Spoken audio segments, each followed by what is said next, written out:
வாசலது திறக்கவில்லை, தெருக்கோடி பூஜை அது நடக்கவில்லை. தேவதையை காண்பதற்கு வழியும் இல்லை, தேன்மொழியை கேட்பதற்கு வகையும் இல்லை.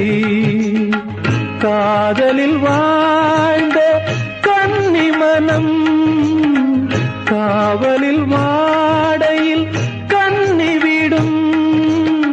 கூண்டுக்குள்ளே அலை மோதும் காதல் கிளி அவள் பாவம், கூண்டுக்குள்ளே அலை மோதும் காதல் கிளி அவள் பாவம், காதல் கிளி அவள் பாவம். காத்தே பூங்காத்தே என் கண்மணி அவளை கண்டால் நீயும் காதோரம் போய் சொல்லு.